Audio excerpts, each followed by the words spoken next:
Well, welcome back to Mega May, our continuation of the X races. And to introduce this next one, we've got Kame on host.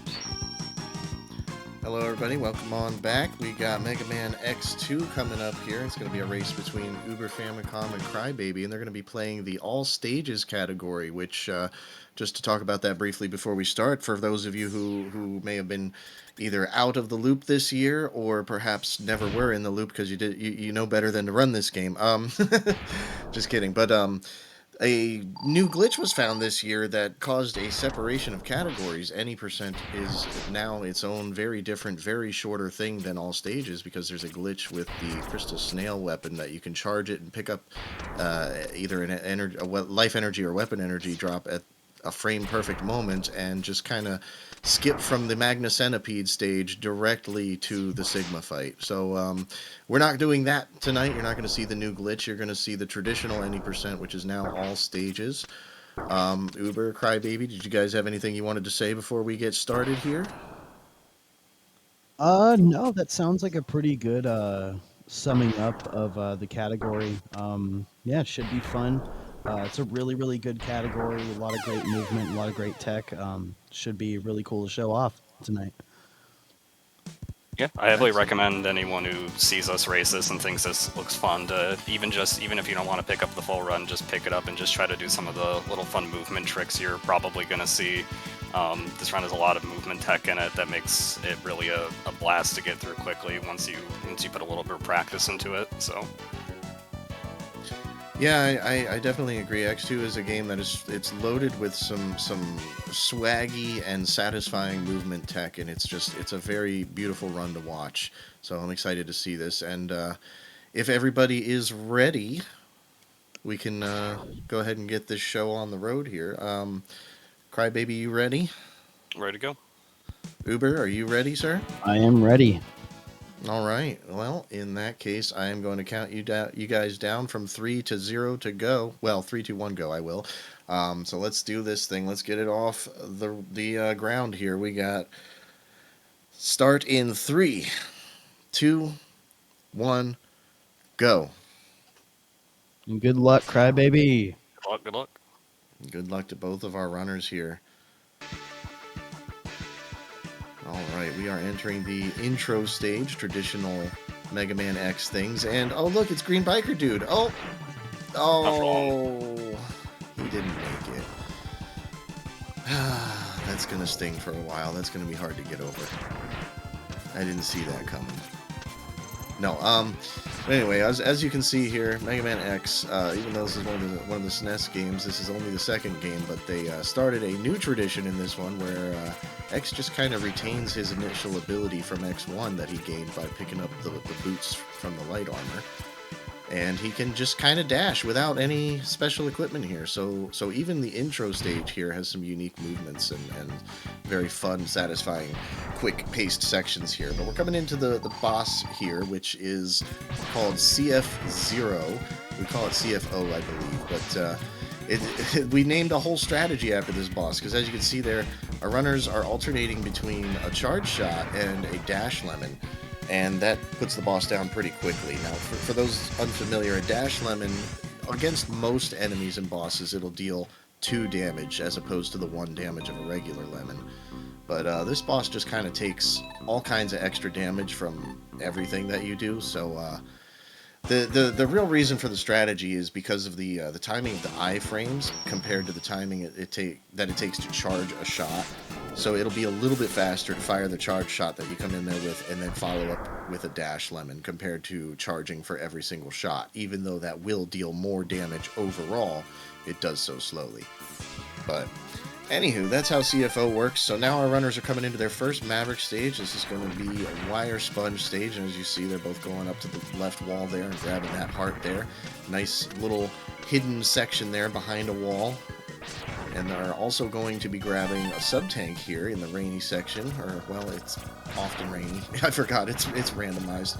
I haven't played this in a while, so excuse me, folks. But it's randomized weather throughout this stage here, and it actually matters what weather you get, as some weather patterns will actually create additional lag compared to others.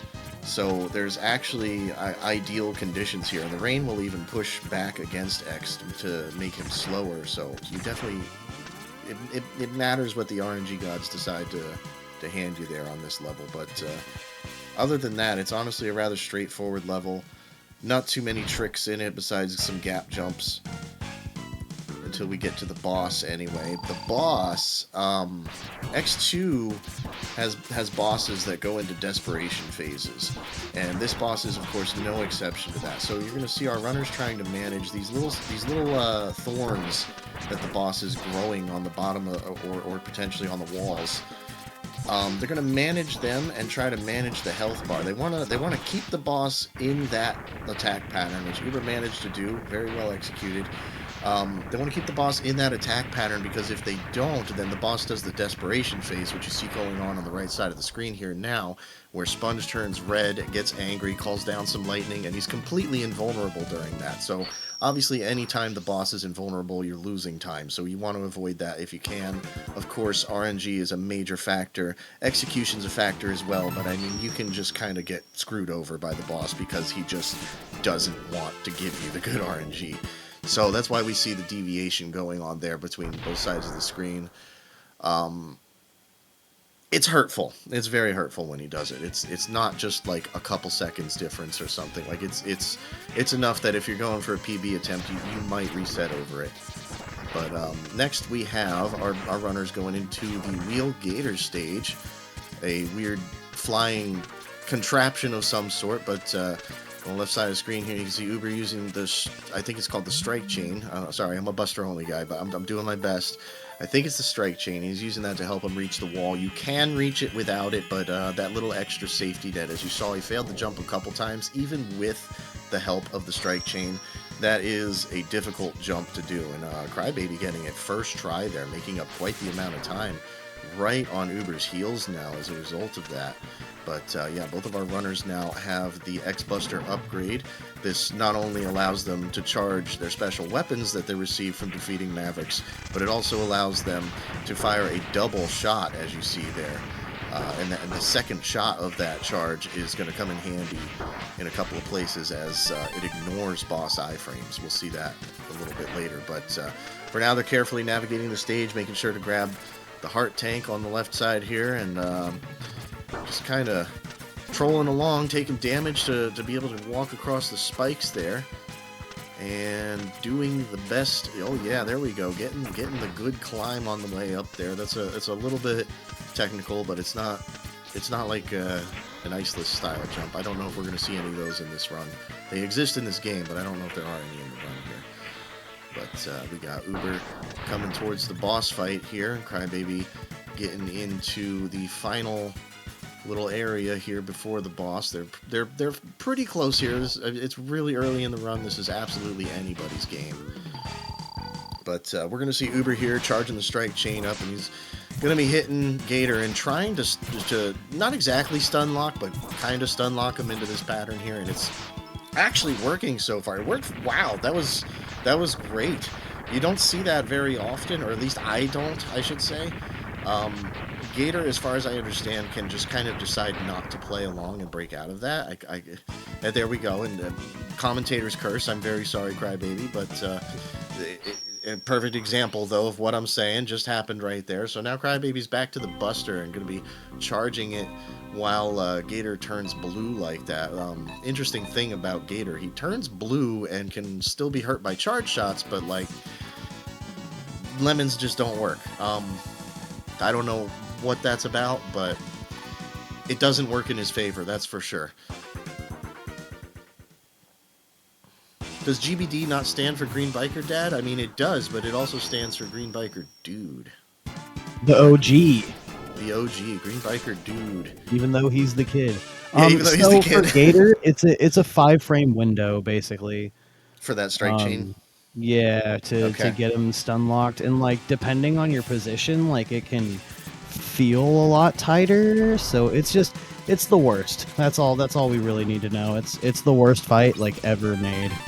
He's guaranteed to dive when he recovers from the stun, too. So if you mess it up, you're guaranteed to dive.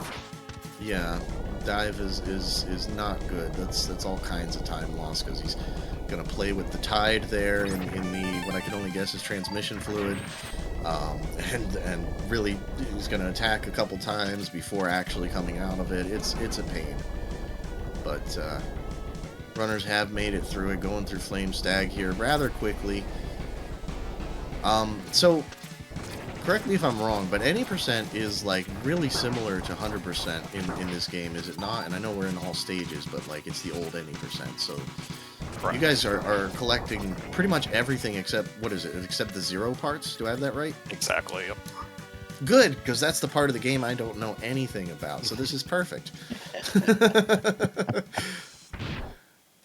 But yeah, that's Alright, pretty much it, since Shoryu is just so fast. And that makes sense. A Giga attack is definitely going to beat out a weapon weakness 9 times out of 10.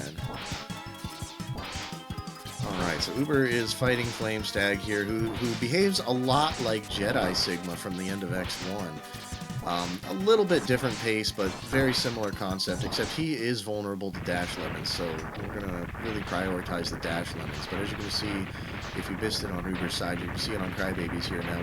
We opened up with the charge shots the best we can, especially because, again, that second shot on the charge shot with the upgraded Buster, it just kind of ignores boss iframes. It will deal massive damage. If there are situations where you use it more often than here, but this fight, because he spends so much time far away and he's moving so fast, it's better to just hit him with the dash lemons for the most part, call it a day. But something we'll see possibly. Well, I don't. Again, I'm a Buster only guy, so I could be lying to you with what I'm about to say. But some of what we're about to see in the next boss fight here, though, we might see that charge shot used while sliding down a wall. It's got an interesting property where if you're sliding down a wall and you try to fire both shots, you can do it essentially instantly, as opposed to the small delay between the 2 shots when you're on the ground or jumping or what have you. That comes in handy because, again, it still does ignore the boss iframes just like usual, but it comes out so much faster. We were using the burner there, getting a good jump to get that sub-tank. It's got an E on it, so I always want to call it an E-tank. Coming into the mid-boss here, we have a wireframe model of the sword boss from Donkey Kong Country 2. I don't actually understand what this is about, but basically this game runs with a CX4 chip on it that allows for actual 3D renders, and I think the devs just wanted to show off, so they just made something that could swing around to really like prove it's actually 3D and not just a complicated series of sprites being used cleverly. It's truly 3D, guys. Amazing. For the 90s, I guess. But now we're coming into this little mid-boss here. He's going to go down to the flame weapon really quickly there. He's got iframes, but they're relatively short, so if you time your attacks to those iframes, he goes down really, really fast with that weakness there. Interesting thing about him, if you get caught in the searchlights or the... yeah, I think it's the searchlights in the previous section. He'll actually change different colors and be upgraded to be harder. It'll take more damage. But here we go. Uber showing off a little bit of what I was talking about there. He's going to alternate between the strike chain and the charge buster here. Using that double shot really well from the wall, dealing a lot of damage really fast. It's incredible. This is probably the best Buster upgrade, I would say, is X2, because functionally it's a little versatile on top of being actually higher power. Unlike X1, where the pink shot that you get doesn't really have a whole lot of special utility against bosses. There's a couple of enemies that it will deal more damage to, but for the most part, I believe it's still dealing either 3 or potentially 4 damage against those bosses, whereas this one, it's more like you deal 3 with the first shot, and then I think up to 7, if I'm not mistaken, of the follow-up shots can connect, so 10 damage, if I'm not wrong there, per double shot. That's incredible. Bosses have 32 health, so you do the math. That's way, way fast by comparison. I Just got best pattern thrown at me, and I totally threw it. You sure did. Got 2 subs in the spin, so not the best, but not the worst. It's okay, though. It's okay. This run is going well on both sides, honestly. Neither of you guys are doing badly. I know, as the runner, you know all the mistakes and everything that could have went better, but don't worry about it. It's not a PB attempt. You're good. You're doing great, both of you. So here we are in the Crystal Snail stage, yet another stage with a couple of pickups here. We've got a heart, of course, because every stage has a heart, and we've got an upgrade capsule as well here. But we also have this mini-boss coming up that, never mind, it's not coming up. We actually skipped this mini-boss using that charged fire. Now, I don't know a lot about how that works because I've never done it myself, but I know, the only thing I know is it has something to do with the timing of the release of the charge. And I know you can also technically do it with the ride armor, so it's actually a Buster viable skip as well. Anything that causes enough lag can skip it. Almost every weapon, like chain and wheel and even uncharged fire, can all skip it. Wow. Of course, in that case, you're using charged fire simply for the speed itself. Makes sense to me. All right. So we got our helmet upgrade that... we're not going to do anything with. We're going to swap weapons one extra time because it's in the menu. Other than that, yeah, that's about it. It gives, what is it? It gives the Giga? Is that what it is? Or is it... it shows where hidden items are, which we all know where they are because we're speedrunners. Oh, that's right. Okay, I'm always confusing X2 and X3. Yeah, Giga Crush is on the body armor. Got you. Okay.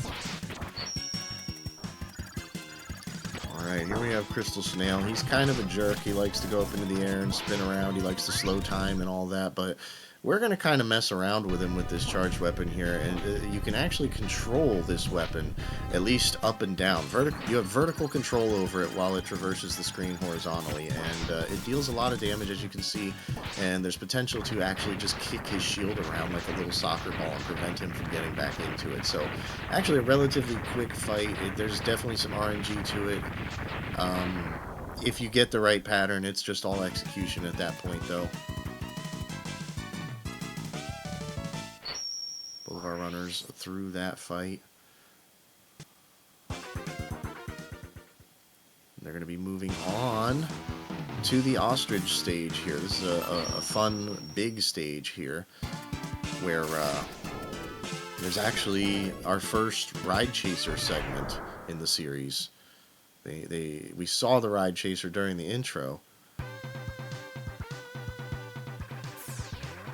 but we're going to actually use it here.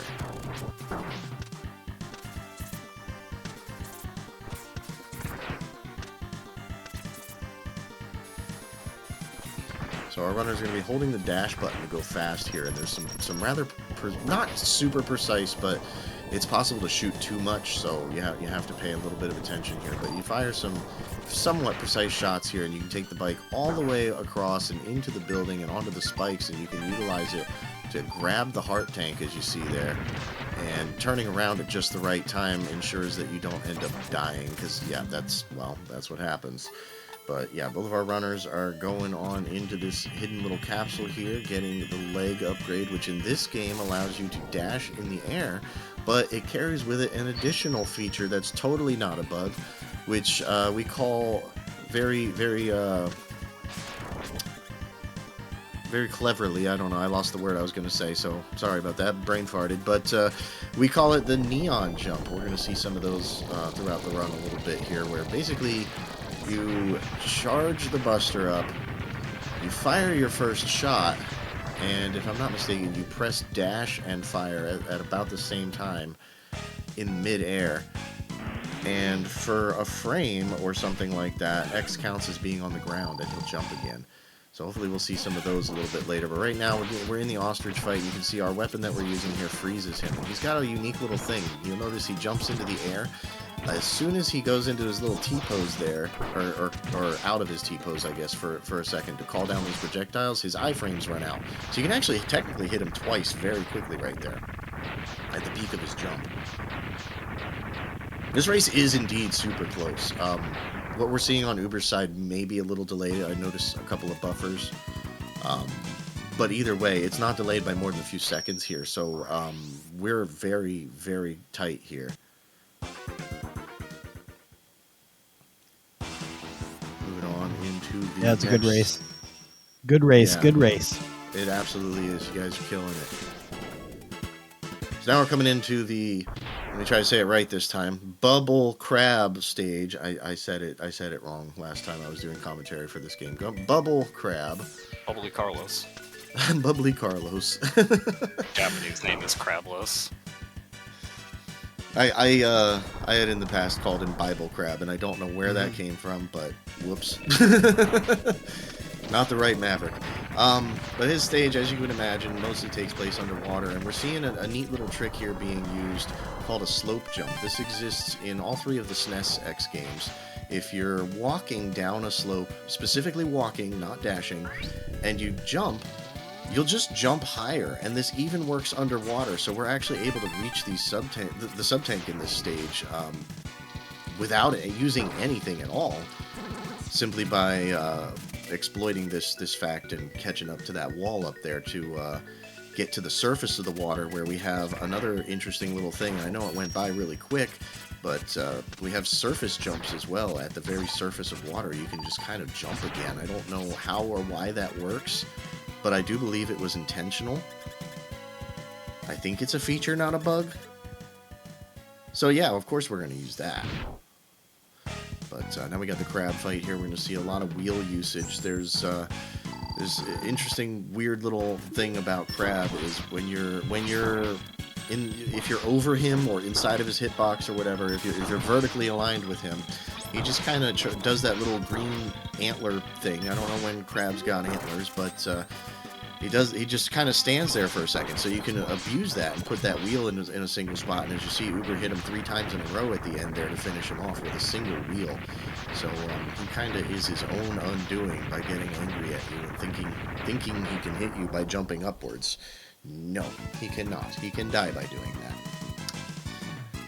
But yeah, nice easy fight. Both runners are through. Moving on to, I believe, the final of the 8 Maverick stages, if I'm not mistaken here. Going on to Crystal Moth. Or, no. Is it Crystal Moth? No. It's Crystal Snail. So something else. Morph Moth. Morph Moth. I always forget his name. He's my least favorite of these Mavericks, too. He's like the reason I don't like to run this game. But, this stage, we're coming through, I guess, a scrap yard here, and we're going to pick up the final capsule before the Shoryuken, and that is, of course, going to give us the armor, which, in this game, the armor, of course, does protect you like you would expect, but it also grants you the Giga attack. Now, I don't know if the Giga attack is used anywhere in this run, but we see it at least exemplified here after the capsule, like most new abilities are. So we at least get to see it once, if nothing else. If you see it more, it'll be an accident, and either of us will be very sad we did it because it wastes a bunch of time. That's what I assumed. It is an interesting and useful attack casually, but as you just heard in the speedrun, it's really not so great to be using it. But if you're playing casually and you like using it, take damage, it'll recharge, and you can keep on doing it. It's a dumb fun thing to do because you can totally waste sub-tanks and take more damage and just keep refilling it. But yeah, again, we're not going to be seeing any of that. Our runners are just going to quickly run through this stage, these last couple of little segments here with these green jumpy guys that if they latch onto you, they take control of you, they force you to jump. That's not good in a speedrun because you need proper control over your character in order to make steady, good, reasonable progress. But thankfully, just about anything will destroy them. A dash lemon, a green shot, anything. And our runners have the fire weapon. Speed burner? Is that what it is? Something. Yes, burner. speed burner. Oh, okay. Yeah, speed burner makes those guys just that much easier because, of course, it destroys them too and makes you move that much faster. So very advantageous to use that. But you don't want to use too much. You want to have some for the moth fight here. As you can see, we're trying to burn the moth alive here and get through that health bar and force him into phase 2. Only Maverick in the game to have a phase 2. A stage opens up higher and you go up there and deal with the fully evolved moth instead of the chrysalis. Or pupa, or whatever he is. He's something at first. I don't know bugs that well, even though I live in a forest. But he's a very scary fight if you don't have the weapon, or you know, if you're low and you run out, or even just mistakes happen and you miss or something. He's a very scary fight because he deals a lot of damage to you via contact, and you're very likely going to be up against a wall, which in the SNES games, for whatever reason, being against a wall will actually make your iframes run out really, really obnoxiously fast. So he can actually drain your health bar in like 2 seconds if things go awry there.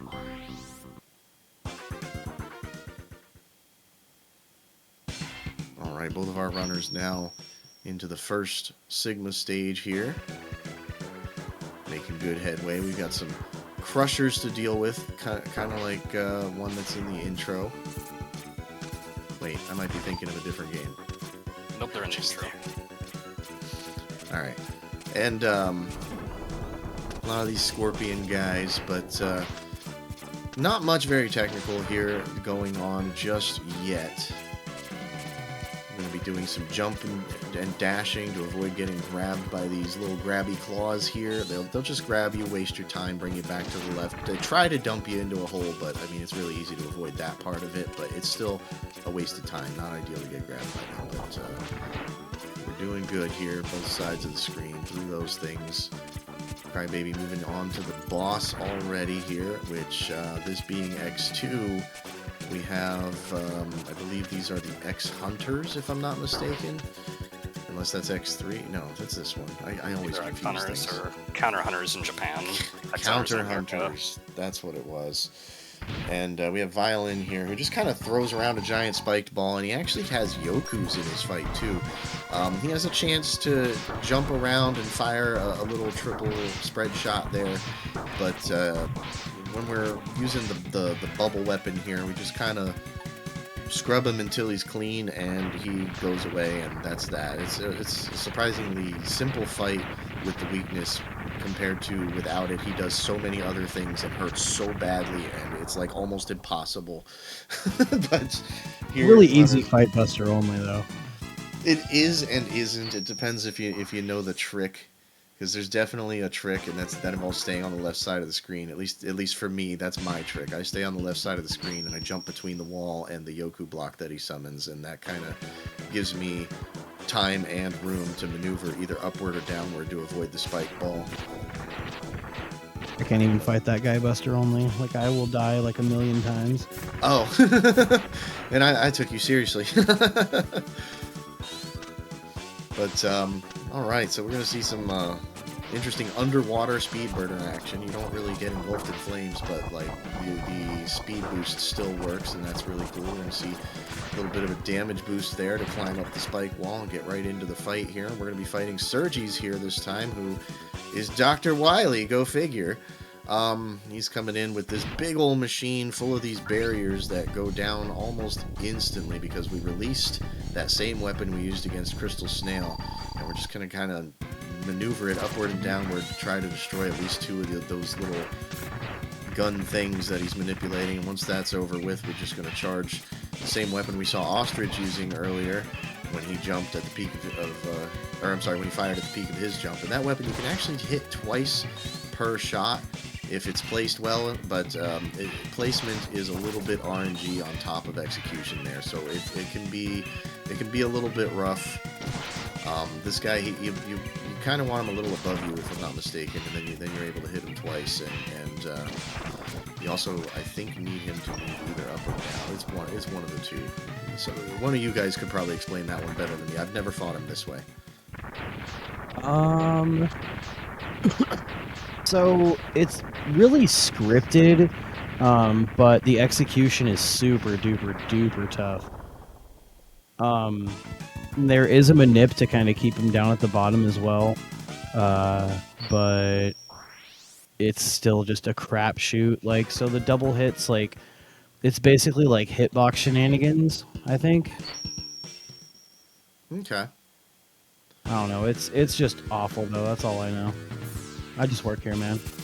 I just same. I just work here. I know nothing. We saw Crybaby there going for some neon jumps. Not quite coming up with them. But this is everybody's least favorite section with this silly platform here. You'll notice our runners actually use the ladders in this game. That's because the Buster upgrade actually causes you to climb ladders really fast for whatever reason. I'm having a bad time right now. You're doing great.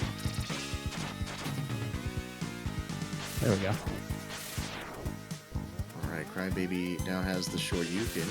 That is this game's not. I was going to call it Giga Attack because it is technically a Giga Attack, but there's literally a Giga Attack called Giga Attack in this game, so I don't know if it's fair to call it that or not, but we'll call it the Hadouken equivalent. It is not an insta-kill necessarily, though it works very similarly to one. You see there the health bar drained super fast. It deals damage over time, but it's like per frame or something like that. It deals damage. So 8 damage every other frame.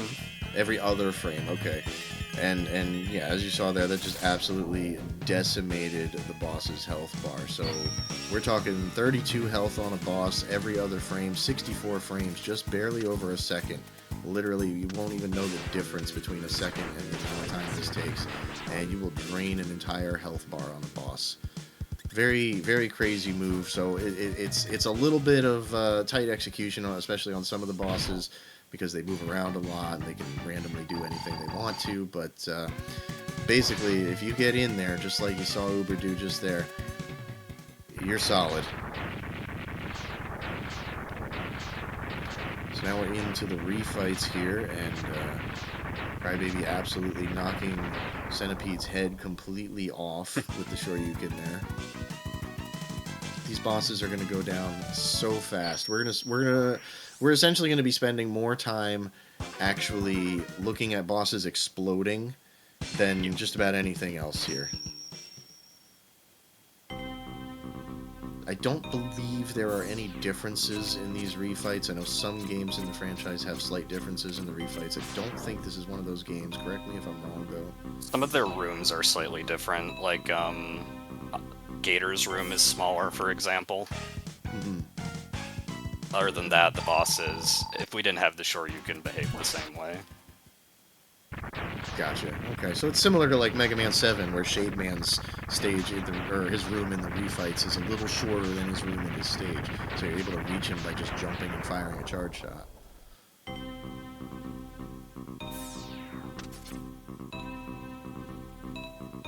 Crab Room has the spooky spikes. Yeah, that's true. That's another difference there. The actual room in Crab's stage did not have the spooky spikes up top. That was pretty safe. But thankfully, while you Shoryuken, you're not going to get killed by the spikes, even though you do uppercut into them ultra hard. You're still perfectly fine. It's the second known scenario where X it just doesn't get killed by spikes. The first being, of course, high frames. And here we have the Gator fight. I'm guessing he's, because of how uncooperative he is, we go for the old strat and just kind of adjust accordingly. You gotta chain him into the wall, because he'll try to start the fight by diving every time, so you have to chain him to stun him and then get him to the wall so you can Shoryu him. Gotcha. That makes a lot of sense, and that since he's against the wall, he's not going to move backwards or anything, so you're definitely going to be all up in that hitbox.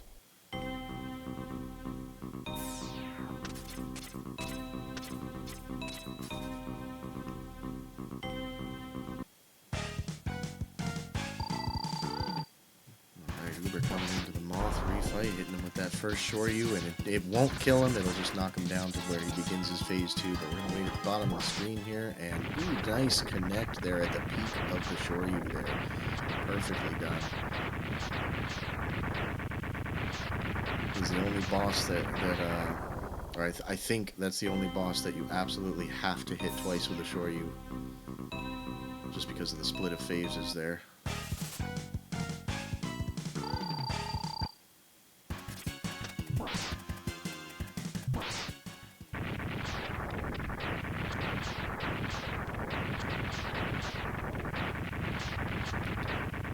definitely a divergence of route in the refights here between our runners. Is there anything in particular that causes you guys to route one way or another in here? Like, is there an optimal route, or is it preference? Like, how's that work? Yeah, as long as you clear the bottom 2 capsules first, there's no time difference between which ones you decide to go for in which order, so it's just runner preference. I do right side first because those are the harder shoryus in my opinion. That makes sense to me. Better chance of still having full health while you're in there, so you can execute the shorty.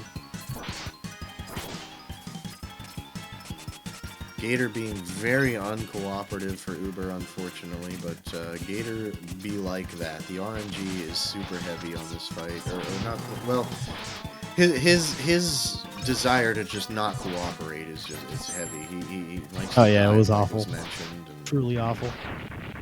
sometimes these things just happen. Unfortunately, damage was taken, so couldn't go for another shoryu. It's not really worth using the sub tank. There is some small health around if you have any more Mavericks still to go. I didn't keep track of who did how many, but there's at least some small health scattered around, and it does respawn between fights. So if you only take 1 or 2 hits through a fight, it's not the end of the world. You can still recover all of that health for the next one.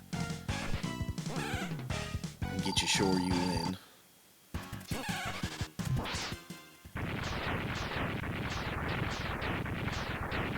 Crybaby performing a shoryu as they come into the room where we fight Zero. That's actually going to get him in a really good position, because traditionally X is supposed to be on the left side of the screen, and he'll normally walk there to do it, but something about executing that shoryu kind of skipped that a little bit and put him in a good position to just slam Zero with the flaming fist there. And now Zero's suddenly on our side again and gonna just magically open a hole in the floor, and we're gonna go on down to the Sigma fight, which is an interesting fight because, you know, like before, Sigma himself has 2 different forms. In this case, he's got like this Wolverine form. He'll claw at you. He's all over the screen. He kind of teleports around. He's honestly kind of a jerk. He moves really, really fast. But Coming up on final hit of virus. oh wow. Oh wow. What I'm GG's. seeing is definitely delayed. GG's for sure. I haven't finished yet, but it's coming up. So yeah, this last phase here, we show off the fancy CX4 chip again with another wireframe model, this time of Sigma. It's just his head. I think, if I'm not mistaken, it has triple the health of a traditional boss, and you can only tell where its health is at based on the color that it turns, which it acts like crosshair health in modern first-person shooters, or even some of the older ones too, where he starts green and he just gradually turns more and more red as his health lowers until you got him. And Crybaby got him all right. That's a GG there for sure. Very well done. GG's. Very much. It was a 3509 for me. Nice. Uber not very far behind here, getting ready to go into the Sigma fight after just beating Zero here. Ooh, depending on how this goes. It's gonna go perfect, alright? Well, of course. Nothing could possibly go wrong, I'm sure.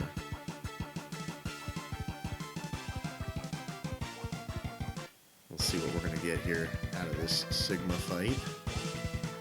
Hopefully he's gonna play nice. He doesn't do that, but Nope. hopefully he will. No, that's it. That's it. Yep, that's it. Well, I think I will accept my loss now. I missed it. What'd you get hit by? So I like shoryu too early, when he had disappeared off the top of the screen. Ah, yeah. Yeah, and so like he appeared like on the edge and just got me. Yeah, I'm cool with that. GG's though.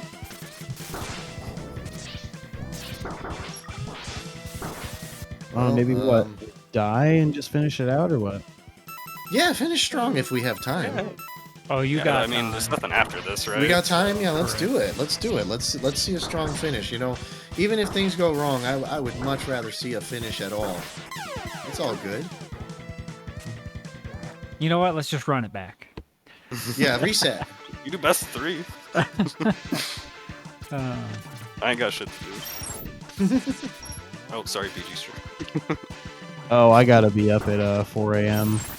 I feel you. So you should just stay up at this point. Yeah, just pulling all nighter. Yeah, I'm already like an hour and 17 minutes past my availability, but Appreciate you staying on. Oh, no! Got crushed. Oh, the block.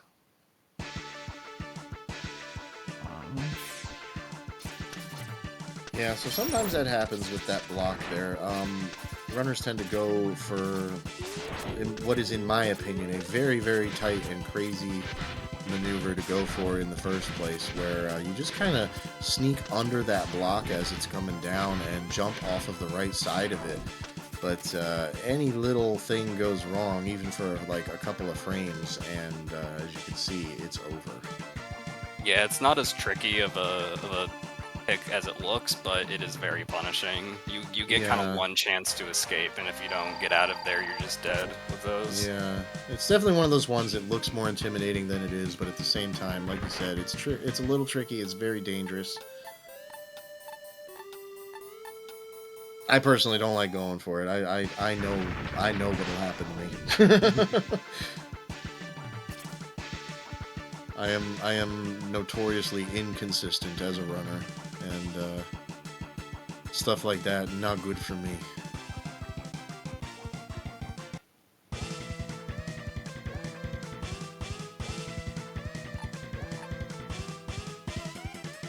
Alright, here we go. Attempt 2, or we'll call it attempt 2.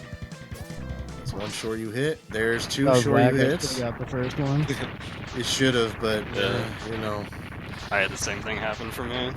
But this is why we want to quit Mega Man X, isn't it? True. Oh. Okay. Wow, the one-hitter quitter on Nice the one. wireframe signal. Okay. Hey, That's harder man, than you it can do looks. something right. Yeah, Okay. for anyone watching at Love home, to that see one it. shot on the left side is a lot harder than it looks. It's a very small frame window to get that. So it's not the Yeah. hardest for you on SIG, but it's one of the harder ones. There's a few setups for Virus. That was crazy. That was great. GG's, man. I know you're disappointed with the deaths at the end, but like that stuff happens. But you got to show that off, man. That's freaking cool. Yeah, it was good. That's just X2, man.